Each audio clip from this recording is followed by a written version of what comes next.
اس ارادے کے ساتھ کہ ہمیں شرکت کرنا ہے مجلس حسین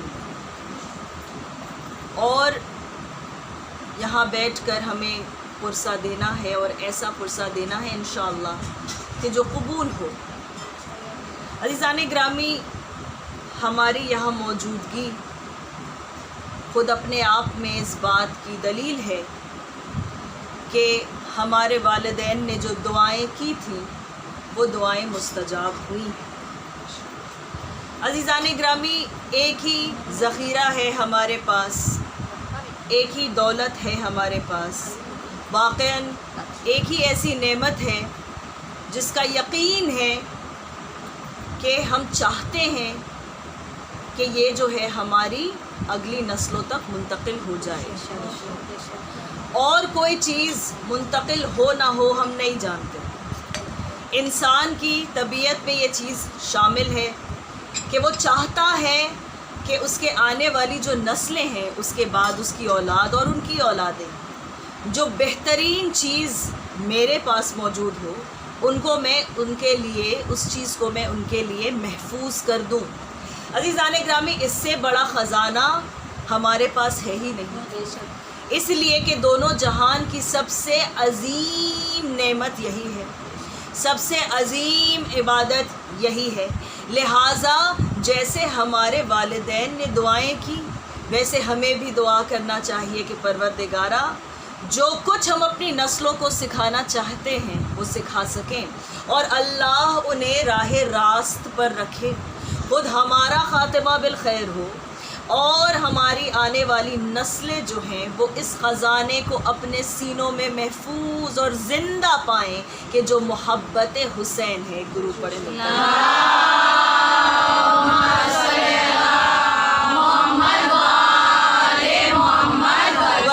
فرجم۔ تو کنیزان سیدہ، چونکہ آج میں نے ایک بہت ہی مشہور و معروف آیہ مبارکہ کو اپنا سرنامہ سخن قرار دیا کہ جس کا ایک حصہ ہے جس کی تلاوت کا شرف میں نے آپ کے سامنے حاصل کیا، سورہ مؤمنون 40واں سورہ قرآن مجید کا، اور آیت کا نشان 60 کے، جہاں پروردگار وہ رب العالمین کہہ رہا ہے ادعونی استجب لکم، کہ مجھے پکارو، مجھ سے مانگو، دعا کرو کہ میں دعاؤں کا مستجاب کرنے والا ہوں، میں دعاؤں کا مستجاب کرنے والا ہوں، مجھ سے مانگو کہ میں دعاؤں کا مستجاب کرنے والا ہوں۔ عزیزان گرامی، یہ تربیت ہے جو اللہ اپنے بندوں کو دے رہا ہے کہ دعا مانگو، مجھ سے مانگو، میرے سامنے گڑ گڑاؤ، اپنے دامن کو پھیلاؤ، اپنے ہاتھوں کو پھیلاؤ میرے سامنے اور دعا مانگو، اس لیے کہ میں دعاؤں کا مستجاب کرنے والا ہوں۔ پروردگارہ، تیرے علاوہ اور کون ہے جو دعاؤں کو مستجاب کرتا ہے؟ تیرے علاوہ اور کون ہے؟ سورہ نمل میں پروردگار 27واں سورہ قرآن مجید کا، آیت کا نشان 62، کہ جو ہم روزانہ پڑھتے ہیں اَمَّن یُجِیبُ الْمُضْطَرَّ اِذَا دَعَاہُ وَیَکْشِفُ السُّوءَ، یہ سوال ہے، یہ دعویٰ ہے، یہ وعدہ ہے اللہ کی جانب سے کہ جہاں وہ پوچھ رہا ہے کہ کون ہے اس کے سوا، ہے کون اس کے سوا جو مضطر کی صدا کو سنتا ہے، جو مانگنے والی کے دعا کو مستجاب کرتا ہے، کون ہے اس کے سوا؟ پوچھ رہا ہے خدا، ڈیکلیریشن ہے اس کا کہ کون ہے میرے سوا کہ جو تمہارے اس التجا کو، اس عاجزانہ دعا کو سنے اور پھر اسے مستجاب کرے۔ وہ میں ہی ہوں کہ جو تمہیں تکلیفوں سے دور کرتا ہوں، مصیبتوں سے نکال کر عافیت تک پہنچاتا ہوں، میں ظلمت سے نکال کر روشنی تک پہنچاتا ہوں، میں تمہیں اس دنیا سے کچھ دیر دور کر کے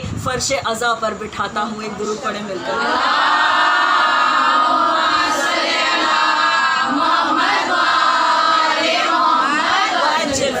اَمَّن یُجِیبُ الْمُضْطَرَّ اِذَا دَعَاہُ وَیَکْشِفُ السُّوءَ، کہ کون ہے اس کے سوا کہ جو دعاؤں کا مستجاب کرنے والا ہے۔ علماء اور عارفین کہتے ہیں اس آیہ مبارکہ کے ذیل میں کہ جس سے میں نے آج بات شروع کی، ادعونی استجب لکم کے بارے میں، کہتے ہیں کہ جب بھی اللہ سے انسان دعا کرے تو 5 چیزوں کے واسطے دے، 5 واسطے دے۔ بھائی ایسا عدد ہے کہ کوئی بھول نہیں سکتا. اور جب آپ سنیں گے انشاءاللہ تو آپ کو یہ احساس ہوگا کہ آپ دیتے ہی ہیں یہ واسطے. ہو سکتا ہے پانچوں ایک ساتھ نہ دیتے ہوں. بس یہیں پر ہمارے علماء جو ہیں ہماری تربیت کے لیے ہر وقت موجود ہیں کہ ہمیں وہ سلیقہ سکھاتے ہیں کہ جو احادیث معصومین میں ہے، جو اقوال معصومین علیہم الصلاۃ والسلام میں ہے، یہ انفر کر کے، یہ کنکلوڈ کر کے، یہ کلیکٹ کر کے آپ تک پہنچاتے ہیں. تو عزیزان گرامی، امام جعفر صادق علیہ السلام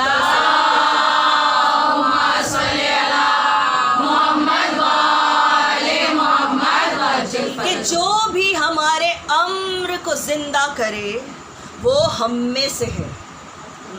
جو بھی ہمارے امر کو زندہ کرے وہ ہم میں سے ہے. اب درجات ہیں امر کو زندہ کرنے میں.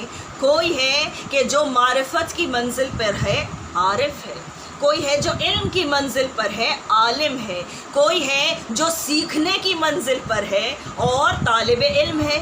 جو شاید سب سے خوبصورت طریقہ ہے زندگی گزارنے کا کہ انسان ہر وقت سیکھنے پہ آمادہ رہے.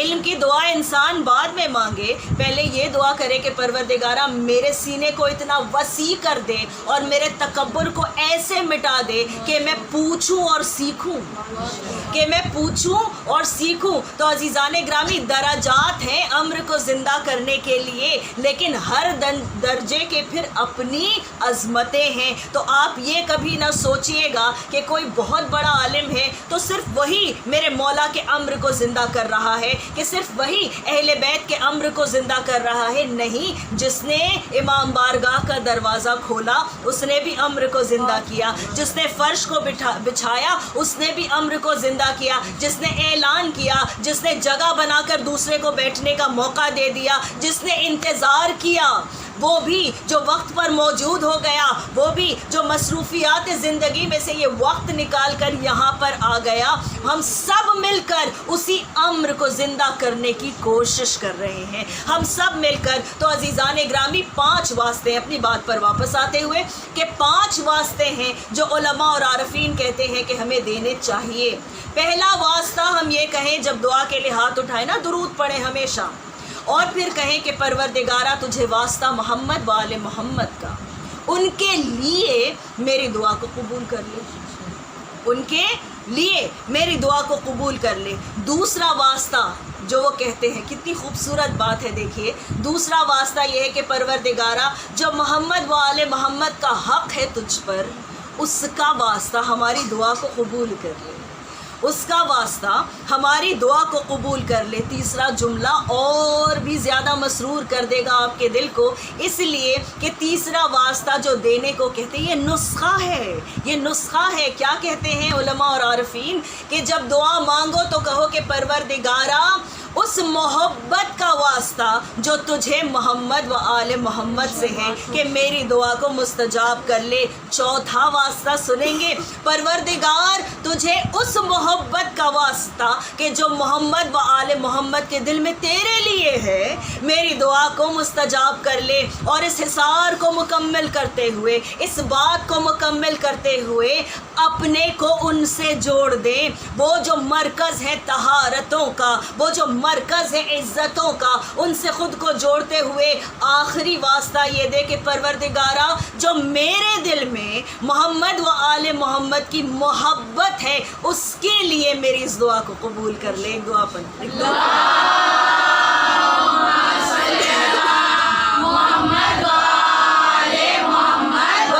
فرجم. ہم ہر چیز کے پہلے درود پڑھتے ہیں، ہم ہر چیز کے بعد درود پڑھتے ہیں، اس لیے کہ محمد و آل محمد کا نام ہے کہ جو طہارت کا ایک حصار باندھتا ہے. جیسے عریضوں کو پاک کاغذ پر لکھا جاتا ہے، جیسے عریضوں کو پاک روشنائی سے لکھا جاتا ہے، جیسے انہیں اس دریا میں ڈالا جاتا ہے کہ جو ہر چیز کو پاک کرنے کی صلاحیت رکھتا ہے. بس اس بات کو یاد یاد رکھیے کہ ہر دعا چاہے لکھا ہوا نہ ہو عریضہ ہے تو طہارت پہلے اس کی مکمل ہو، انسان کا دل طاہر ہو، اس کی زبان طاہر ہو، اس کا ذہن طاہر ہو، اور پھر وہ درود پڑھ کر جب طہارت کا یہ حصار باندھ دیتا ہے اور دعا اللہ کی بارگاہ میں پہنچتی ہے تو اللہ کہتا ہے کہ تم نے جن کا نام لے لیا ہے انہی کے لیے تو میں نے تم سے کہا تھا ادعونی استجب لکم، کہ مانگو کہ میں دعاؤں کا مستجاب کرنے والا ہوں۔ ایک درود پڑھے میں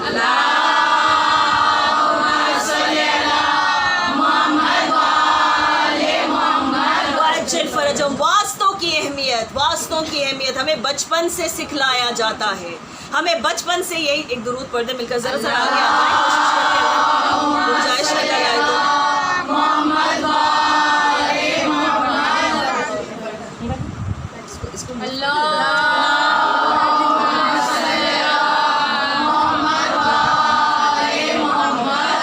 ایک اس سے بہتر درود پڑھے اپنے والدین کے ہاں۔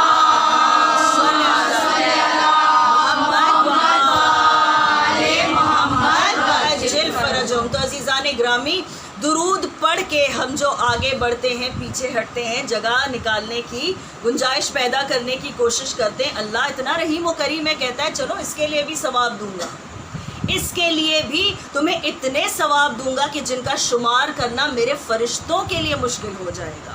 تو عزیزان گرامی، یہ اہل بیت ہیں کہ جن کا واسطہ دے کر دعا مانگنا ہمیشہ ہم نے سیکھا ہے۔ بھائی سب کے ذہن میں راہب کا واقعہ ہے کہ آیا مانگنے اور دعا کا وسیلہ خود رسالت مآب محمد مصطفیٰ صلی اللہ علیہ وسلم،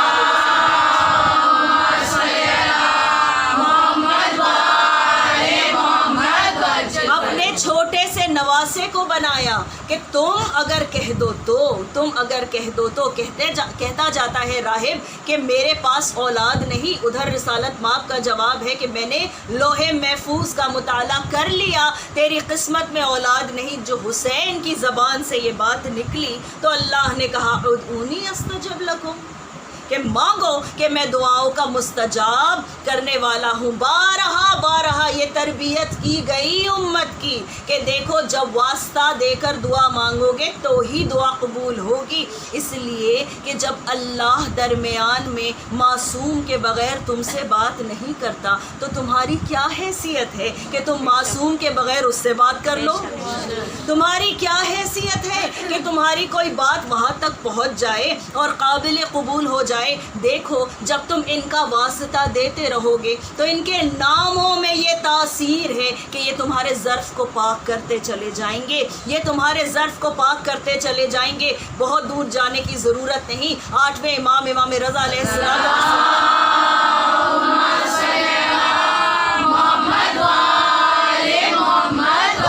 فرج۔ ہم سب کو معلوم ہے کہ جب میرا مولا چلا خراسان کی طرف تو ایک جگہ پر رک کر جب بھیڑ امڑ کے آ گئی کہ عجموں نے کبھی دیکھا نہیں تھا کہ فرزند رسول کیسے لگتے ہیں، یہ اشتیاق دل میں تھا کہ ہم بھی رسول کے بیٹے کی زیارت کریں، رسول کے بیٹے کی زیارت کریں۔ اور جس وقت وہ بھیڑ امڑ کر آ گئی اور لوگوں نے رو کر اصرار کیا کہ اے فرزند رسول ہمیں یہ اشتیاق ہے، ہماری اس دعا کو قبول کروائیں، اپنے چہرے کا دیدار کرائیں۔ ایک مرتبہ جب آگے بڑھ گئی نا محمل تو میرے مولا نے ایک حدیث فرمائی تھی کہ جسے سلسلۃ الذہب کہا جاتا ہے، اور میرے مولا نے کیا کہا کہ سن لو، لا الہ الا اللہ ایک قلعہ ہے اور جو اس میں داخل ہو گیا وہ محفوظ ہو گیا، وہ محفوظ ہو گیا۔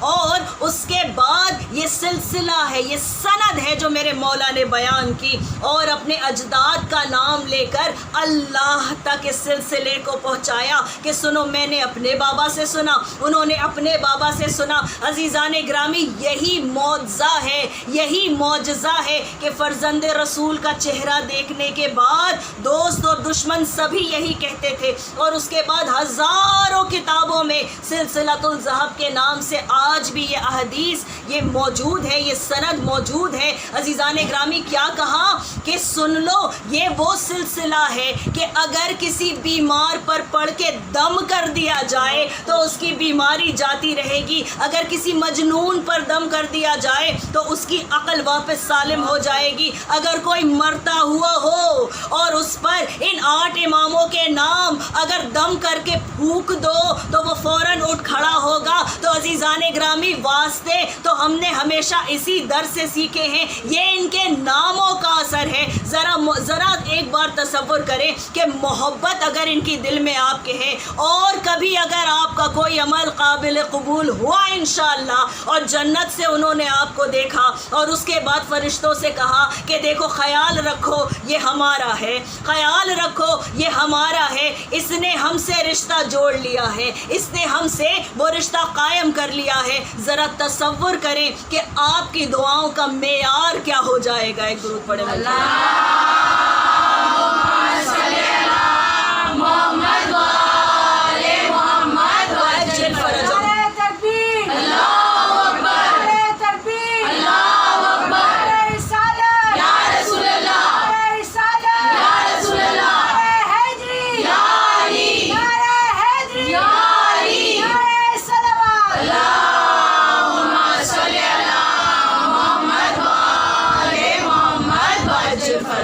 ہمیں تو سکھایا ہی یہی گیا ہے کہ ہمیشہ دعا مانگو تو بالواسطہ مانگو، بلا واسطہ کچھ نہ مانگو، اس لیے کہ وسیلہ اگر درمیان میں نہیں رہے گا تو بات مکمل پہنچ نہیں سکے گی، کام مکمل ہو نہیں پائے گا۔ عزیزان گرامی بس اسی ذیل میں آپ سے گفتگو کرنا چاہتی ہوں اور اپنی ایک بے حد پسندیدہ اور بہت زیادہ عزیز روایت کو آپ کے سامنے پیش کرنا چاہتی ہوں کہ یہ بھی ہماری کتابوں میں کم اور اہل سنت کی کتابوں میں زیادہ ہے۔ اور ایک حنفی بزرگ ہیں کہ جو ایران سے تعلق رکھتے ہیں، ان کی ایک کتاب ہے، کتاب کا نام ہی ہے فضائل مرتضوی۔ عزیزان گرامی علی کا دشمن اہل سنت میں سے نہیں ہوتا، منافقین میں منافقین میں ہوتا ہے۔ دیکھیں معرفت کے بھی منازل ہیں، جس کو جتنی مل جائے، جس کو جتنی مل جائے۔ اب جس کو زیادہ ملتی ہے وہ غم میں غمگین ہوتا ہے، خوشی میں خوش ہوتا ہے، جس کو زیادہ ملتی ہے وہ علیہ السلام کہتا ہے، جسے ذرا کم ملتی ہے وہ رضی اللہ تعالیٰ عنہ پر رکا ہوا رہتا ہے۔ بھائی ایسا ہے یا نہیں ہے؟ تو عزیزان گرامی فضائل مرتضوی میں حنفی بزرگ ہیں کہ جو لکھ رہے ہیں کہ رسالت مآب کے زمانے میں، غور سے سنیں اس چیز کو، کہ رسالت مآب کے زمانے میں یہ معمول تھا کہ جب مسجد میں لوگ جمع ہوا کرتے تھے اور رسالت مآب ان کے سامنے خطبہ دیا کرتے تھے، جو بھی کہتے تھے ظاہر ہے کہ وہ سب کچھ سراخوں پر ہوتا تھا، اس لیے کہ وہ یہ نبی ہے کہ جس کی زبان پر وحی کے تالے لگے ہیں، جو بغیر حکم پروردگار کے گفتگو ہی نہیں کرتا۔ تو ظاہر ہے کہ جو بھی سامنے سے آتا تھا ہر کسی کی نظر اس کی طرف جاتی تھی، جو کچھ وہ کہتا تھا ہر کوئی سنتا تھا، جو کچھ جواباً رسالت مآب اس شخص سے کہتے تھے وہ بھی سب سنتے تھے اور یاد کر لیتے تھے۔ ایسے ہی تھوڑی 70 ہزار روایتیں یاد ہیں، ایسے ہی تھوڑی یاد ہو گئی۔ تو عزیزان گرامی یہ اصحاب ہیں کہ جو چاروں طرف سے گھیرے ہوئے ہیں۔ اب ایک شخص آیا، صحابی رسول ہے، چاہنے والا ہے، اور آنے کے بعد کہنے لگا کہ میں بہت زیادہ پریشان ہوں، میرے حق میں دعا کیجیے، میرے حق میں دعا کیجیے۔ ایک مرتبہ رسالت مآب نے اپنے دونوں ہاتھوں کو بلند کیا اور کہا اللہم ارحم علی فلاں، اس شخص کا نام لیا، بے حق علی ابن ابی طالب۔ ایک درود پڑھے نا مل کر،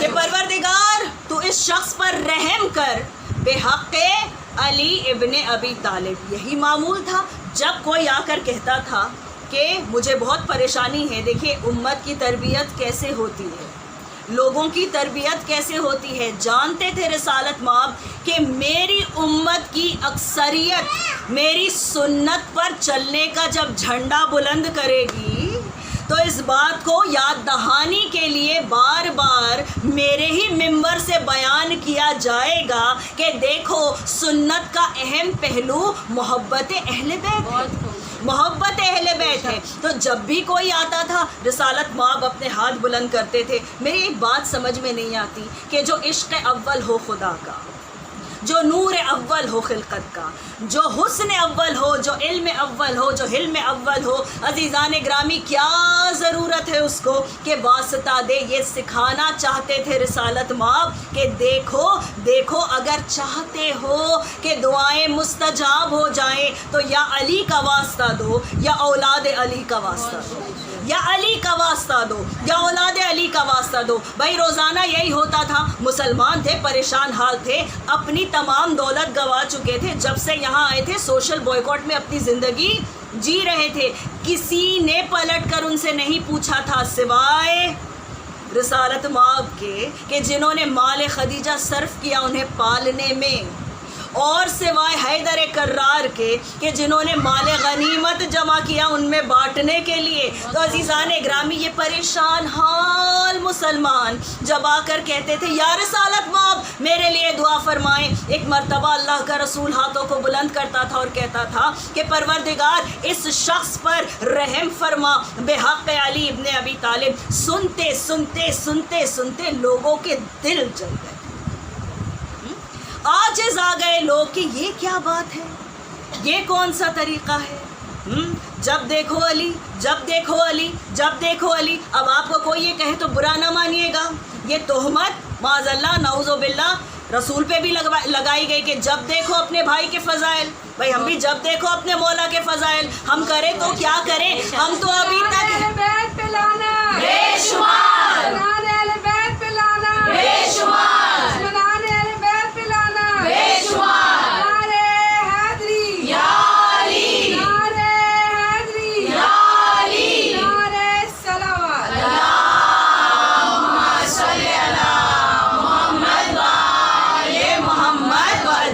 بھائی ہم کیا کریں؟ ہم تو حیرت زدہ ہیں، ہم تو دم بخود ہیں، اپنے مولا کو دیکھ کر کچھ نہیں جانتے، ہم ان کے بارے میں کوئی معرفت ہمارے پاس نہیں، لیکن صرف نام سن کر، صرف واقعات سن کر، صرف احادیث سن کر یہ حال ہے کہ اب تک عقل حیران ہے، اب تک ہماری آنکھیں پھٹی ہیں۔ ہم کسی اور کے بارے میں سوچے کیسے؟ علی نے مہلت کب دی ہے؟ علی نے مہلت کب دی ہے؟ دل تو مسرور صرف نام ہی سے ہو جاتا ہے، دل تو مسرور صرف نام ہی سے ہو جاتا ہے، لیکن یہ تو آپ کا پاک دل ہے نا کہ جس میں پاک خون دوڑ رہا ہے۔ بھائی ہر کسی کا دل پاک نہیں ہوتا، کسی کا دل کبھی جل بھی جاتا ہے، اور کسی کا دل کبھی جل بھی جاتا ہے، تو اس کا کیا جائے؟ تو لوگوں نے برداشت کر لیا کہ یہ پبلک سپیس میں ہو رہا ہے تو ذرا ذرا اپنے کو کنٹین کر لیں۔ مسلسل سنتے رہیں بحق علی ابن ابی طالب، بحق علی ابن ابی طالب، بحق علی ابن ابی طالب۔ عزیزان گرامی ہجرت کی مسلمانوں نے، اور 3 برس ہجرت کے گزر گئے، لیکن لوگوں کو آپس کا ایک وعدہ یاد تھا۔ ایسے ہی کسی دن کہ جب کوئی شخص آ کر یہ کہنے لگا کہ میرے حق میں دعا کر دیجئے، اور پھر علی کا واسطہ دے کر رسالت مآب نے دعا کی، تو ایک نے کیا دوسرے کو اشارہ، اب نام نہیں ہے، ٹھیک ہے، روایت میں بھی نام نہیں ہے، ایک نے دوسرے کو اشارہ کیا کہ یہ کیا بات ہے، جب دیکھو علی کا نام، جب دیکھو علی کا نام۔ تو دوسرے نے ڈھارس بندھائی کہ دیکھو آج ہم پریشان ہیں تو علی کا نام ہے، کل علی پریشان ہوں گے تو ہمارا نام ہوگا۔ اب یہ بد نصیبی کہیں، بد عقلی کہیں، کیا کہیں میں نہیں جانتی ہوں، لیکن بہرحال ڈھارس بندھا دی گئی، دل کی ڈھارس بن گئی۔ بھائی دل جلے کا ساتھ دل جلا ہی دیتا ہے۔ دشمنان اہل بیت پہ لانا، بے شمار، دشمنان حسین پہ لانا، بے شمار، دشمنان دین پہ لانا، بے شمار، آگے فدق کے چوروں پہ لانا، بے شمار، پٹین شام لعین شام پہ لانا، بے شمار، علی کے منکروں پہ لانا، بے شمار، اے حیدری، حیدری، حیدری، نعرہ صلوات۔ اللہم صلی علی محمد وآل محمد وعجل فرجہم۔ 3 برس گزر گئے ہجرت کو، 4 برس اس معاہدے کو, اس بات کو, اس ڈھارس بندھانے کو. اور ہجرت کے 3 برس بعد مدینہ ہے, اور ایک مرتبہ پکار کر علی نے مسجد کے دروازے سے کہا یا رسول اللہ میرے لیے دعا فرمائیں, آج میں بہت پریشان ہوں, آج میں بہت پریشان ہوں. عزیزان گرامی, اسی لیے اللہ نے قرآن مجید میں کہا ہے واللہ خیر الماکرین, کہ دیکھو مجھ سے مکر مت کرنا, اس لیے مکاری کرنے والوں میں بھی سب سے بہترین ہوں. جو کننگ میں یوز کر سکتا ہوں وہ تم نہیں کر سکتے, کیونکہ جو میں دیکھ سکتا ہوں وہ تم نہیں دیکھ سکتے.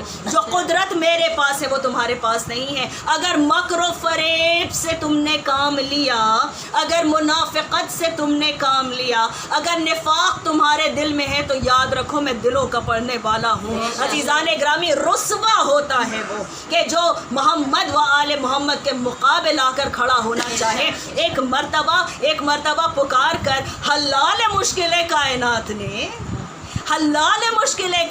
نے اس کو کہا کہ میں پریشان ہوں, جو ویسے بھی علم غیب رکھتا ہے, کیا ضرورت ہے, یہ تربیت ہے امت کی. جیسے ہی سنا کہ آج علی پریشان ہے, ایک نے دوسرے کا ہاتھ پکڑا ہوگا, میں اپنے انداز سے پیش کروں, ایک نے دوسرے کا ہاتھ پکڑا ہوگا, آپ اتنا ہنس کیوں رہے میرے سمجھ نہیں آ رہا, ایک نے دوسرے کا ہاتھ پکڑا ہوگا, کہا ہوگا بس آ گیا وہ دن کہ جس کا ہمیں انتظار تھا.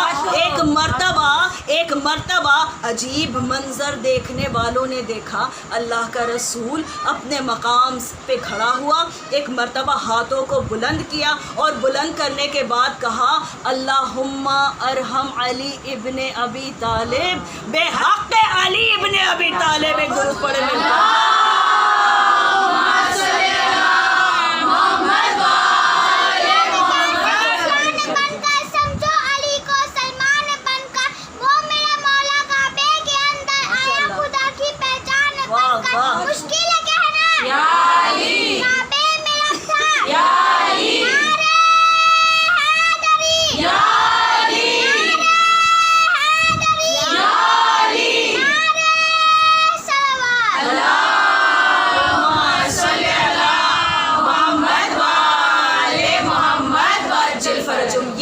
مستجاب ہوئی بھی دعا, ماشاءاللہ یہ مستجاب ہوئی بھی دعا ہے. تو عزیزان گرامی, جب لوگوں نے اب یہ سن لیا نا, تو بس جلا ہوا دل تھا, اور فوراً جلے ہوئے دل سے جو دھواں اٹھا ہوگا وہ زبان پر آ گیا.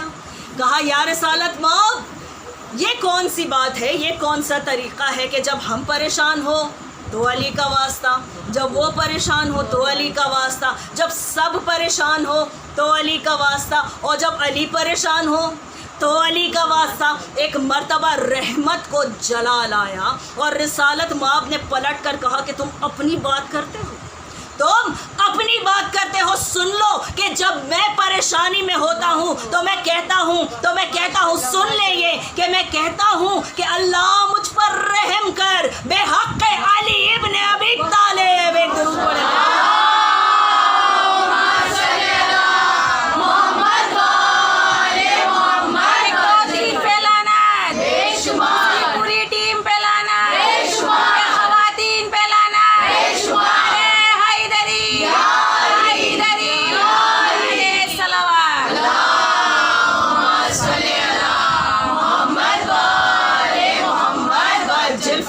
تو آپ دیکھ رہے ہیں کہ باب العلم کے در سے کیا کیا بھیک ملتی ہے, کہ میری اس بہن نے 2 زبانوں میں قافیہ ملا دیا ہے نا, یہ 2 زبانوں میں ماشاءاللہ سے قافیہ مل گیا, بات بھی پہنچ گئی الحمدللہ. تو عزیزان گرامی, جب بھی دعا مانگی بے حق علی ابن ابی طالب, کوئی مجھے انصاف سے بتائے کہ وہ کہ جس کی ٹھوکروں میں زمانہ ہو, جس کے صدقے میں سب کچھ خلق کیا ہو, علی کو بھی جس کے لیے بنایا گیا ہو, وہ تربیت نہیں تو کیا کر رہا تھا, بتانا چاہ رہے تھے کہ رسالت مآب اس بات کو کہ دیکھو دعا کو اگر مستجاب کروانا چاہتے ہو, اگر اللہ تک اپنی بات پہنچانا چاہتے ہو, تو علی کا واسطہ دینا مت بھولنا. اور برعکس معاملہ بھی ہے کہ اگر علی کو درمیان میں میں سے تم نے ہٹا دیا تو یاد رکھنا بولتے رہ جاؤ گے، بات پہنچے گی نہیں، بولتے رہ جاؤ گے لیکن تمہاری بات وہاں تک پہنچ نہیں سکتی۔ وہ نور چاہیے، نور، وہ میڈیم چاہیے روشنی کا کہ جو اہل بیت کے سوا اور کوئی دے نہیں سکتا۔ اور عزیزان گرامی کیا کہنا کہ دعائیں ہر کسی نے مانگی ہیں اپنی اولادوں کے لیے، اور ایسے ان دعاؤں کو مستجاب کیا ہے اللہ نے کہ ان کا دوسرا کوئی نظیر زمانے میں نہیں ملتا۔ عزیزان گرامی رسالت مآب کی ایک دعا کا مصداق جناب فاطمۃ الزہرا۔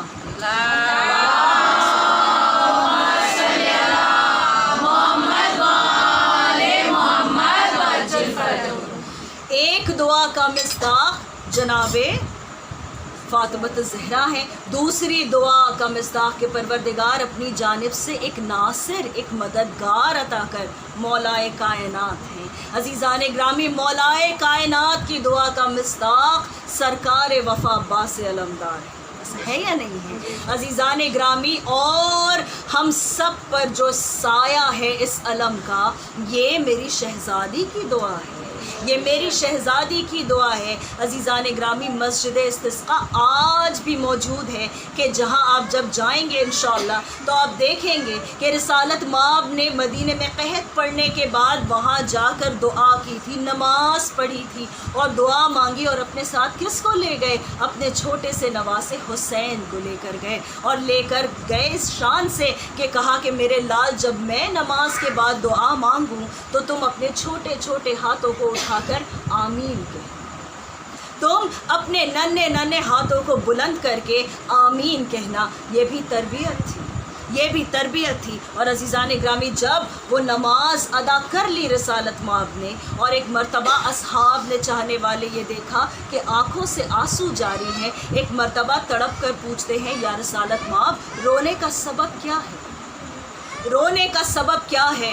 میرے آقا نے جواب دیا کہ تم جانتے ہو میرے اس لال نے جو آمین کہا نا، اللہ کی رحمت میں وہ جلال آیا ہے، اللہ اب باران رحمت تمہاری طرف بھیج رہا ہے۔ دیکھو اب آسمان میں بادل چھائیں گے اور بارش ہو جائے گی، یہ ایک برس سے بھی زیادہ جو قحط پڑا ہوا ہے، یہ پریشانی جو تم پر آج طاری ہے، یہ دور ہو جائے گی میرے اس لال کی دعا سے۔ ابھی بہت پانی برسے گا لیکن جو میری نظریں دیکھ سکتی ہیں وہ تمہاری نظریں نہیں دیکھ سکتی۔ کہا یا رسالت مآب آپ کیا دیکھ رہے ہیں کہ جس نے آپ کو رونے پر مجبور کر دیا ہے؟ عزیزان گرامی حسین کے نام پر رونا سنت رسول ہے، سنت رسول ہے، یہ بھی تربیت میں شامل ہے نا، یہ بھی تربیت میں شامل ہے کہ دیکھو میں جب اپنے نواسے کی ان مصیبتوں کو یاد کرتا ہوں کہ جو اس کے ساتھ آئندہ ہوں گی، ابھی ہوئی نہیں ہے، میری آنکھوں سے آنسو جاری ہو جاتا ہے۔ عزیزان گرامی کیا کہنا کہ رسالت مآب نے جواب دیا کہ میری آنکھیں دیکھ رہی ہیں کہ کربلا کا لق و دق میدان ہے، اور اس دشت نینوا میں میرا یہی لال کہ جس کی وجہ سے تمہارا یہ مصیبت جاتی رہی، جس کی وجہ سے میری یہ دعا قبول ہوئی، میرا یہی لال 3 دن کی پیاس میں تنہائی میں کند خنجر سے ذبح کیا جائے گا، کند خنجر سے ذبح کیا جائے گا۔ کیا کہنا حسین مظلوم کی عظمت کا عزیزان گرامی، کیا کہنا کہ جس کے آمین کہنے سے رسول نے کہا کہ میری دعا مستجاب جلدی ہو جائے گی۔ جب وہ حسین کوئی دعا مانگے تو ذرا تصور کریں کہ اس دعا کا معیار کیا ہوگا۔ اللہ حسین سے کتنی محبت کرتا ہے کہ پکار کر یہ کہتا ہے یا ایتھا النفس المطمئنہ ارجعی الی ربک راضیۃ مرضیہ، کہ اے نفس مطمئنہ، اے وہ کہ جس نے گود کے بالوں کی لاشوں کو اٹھا کر اطمینان اور شکر کیا ہے، پلٹا واپس اپنی رب کی طرف، میں تجھ سے راضی ہوں، تو مجھ سے راضی ہو جا۔ عزیزان گرامی کتنی محبت ہے نا، تو اگر حسین کوئی دعا مانگے تو ذرا تصور کرے کہ اللہ کتنا سجا کر عطا کرے گا، کتنا سجا کر عطا کرے گا۔ عزیزان گرامی ایک دعا میرے مولا نے مانگی تھی اپنی نمازوں میں، تہجد کی نمازوں میں، رات کے اندھیرے میں،